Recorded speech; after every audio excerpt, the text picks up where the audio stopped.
नमस्कार, प्रादेशिक समाचार के साथ मैं उदय शंकर झा। पहले मुख्य समाचार।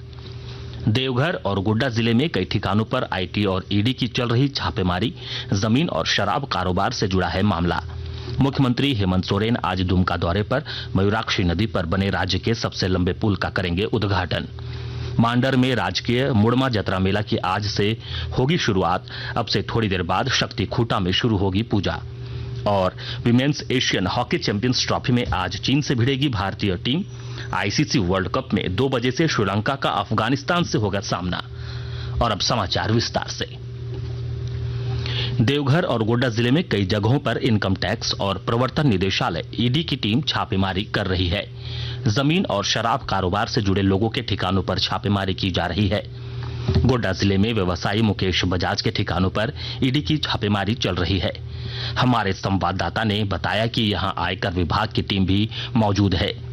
जिले में 4 जगहों पर छापा पड़ा है, जिसमें व्यवसायी का गोदाम, दुकान, मॉल और घर शामिल है।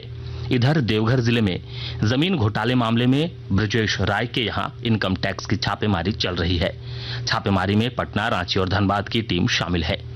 इस दौरान कई दस्तावेज भी मिले हैं, जिन्हें खंगाला जा रहा है। मुख्यमंत्री हेमंत सोरेन अब से थोड़ी देर बाद दुमका में करीब 200 करोड़ रुपए की लागत से बने राज्य के सबसे लंबे पुल का उद्घाटन करेंगे। दुमका सदर प्रखंड के कुमड़ाबाद और मसलिया प्रखंड के मकरमपुर गांव के बीच मयूराक्षी नदी पर बना यह 2 किलोमीटर से अधिक लंबा पुल न केवल दुमका जिले के 2 प्रखंडों की दूरी कम करेगा, बल्कि 2 राज्यों पश्चिम बंगाल और झारखंड के बीच की भी दूरी इससे घटेगी। पश्चिम बंगाल के बीरभूम की दूरी काफी कम हो जाएगी और लोग इस रास्ते पश्चिम बंगाल के किसी भी जिले में आसानी से जा सकेंगे। यह पुल इस क्षेत्र में कृषि, आर्थिक और औद्योगिक विकास का भी मार्ग प्रशस्त करेगा।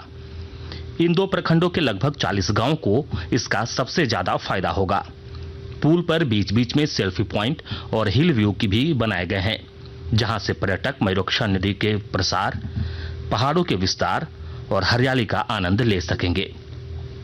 मुख्यमंत्री 193 करोड़ की लागत से 132 किलोमीटर की पथ परियोजनाओं का उद्घाटन, 143 करोड़ रुपए की लागत से 132 किलोमीटर के 12 पथ परियोजनाओं का शिलान्यास और 534 करोड़ की लागत वाली पुलिया परियोजना की सौगात भी देंगे।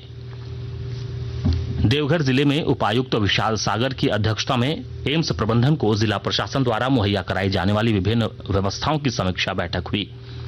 इस दौरान उपायुक्त ने एम्स के हस्तांतरित जमीन की घेराबंदी, जलापूर्ति, एम्स अस्पताल के आसपास प्लांट डेवलपमेंट, सुरक्षा व्यवस्था के साथ विभिन्न बिंदुओं पर विस्तृत चर्चा करते हुए संबंधित विभाग के अधिकारियों को आवश्यक दिशा निर्देश दिए।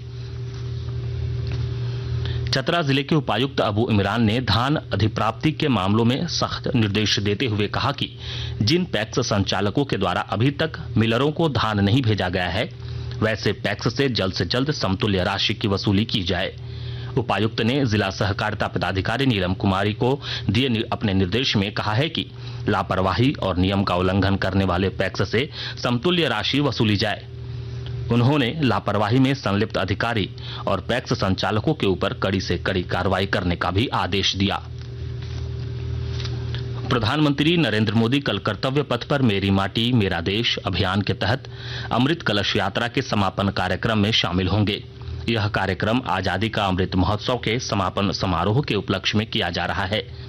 मेरी माटी मेरा देश अभियान देश के लिए सर्वोच्च बलिदान देने वाले वीरों और वीरांगनाओं के प्रति एक श्रद्धांजलि है। श्री मोदी इस कार्यक्रम के दौरान अमृत वाटिका और अमृत महोत्सव स्मारक का उद्घाटन करेंगे। वे देश भर से इस कार्यक्रम में शामिल होने के लिए आने वाले हजारों अमृत कलश यात्रियों को संबोधित करेंगे। प्रधानमंत्री देश के युवाओं के लिए मेरा युवा भारत मंच का भी शुभारंभ करेंगे।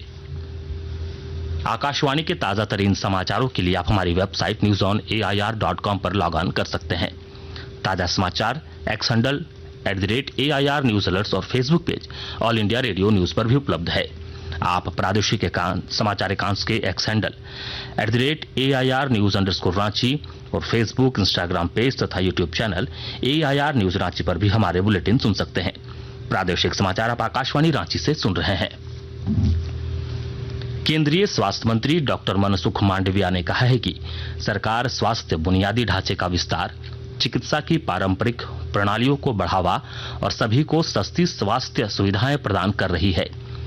डॉक्टर मांडविया ने आज यह बात नई दिल्ली में दक्षिण पूर्व एशिया क्षेत्रीय कार्यालय के लिए विश्व स्वास्थ्य संगठन क्षेत्रीय समिति के 76वें सत्र को संबोधित करते हुए कही।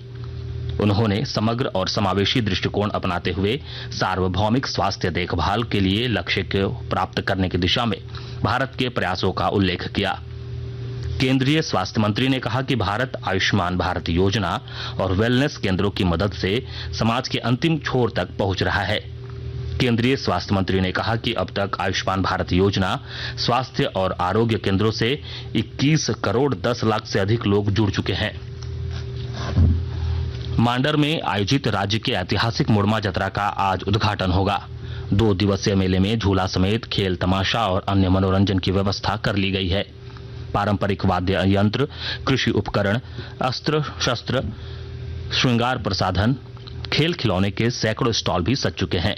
अब से थोड़ी देर बाद सरना धर्मगुरु बंधन तिगा की अगुवाई में 40 पहड़ा के पाहन पुजारी और धार्मिक अगुआ यात्रा स्थल पर शक्ति खूंटा की पूजा अर्चना के साथ मेला का उद्घाटन करेंगे।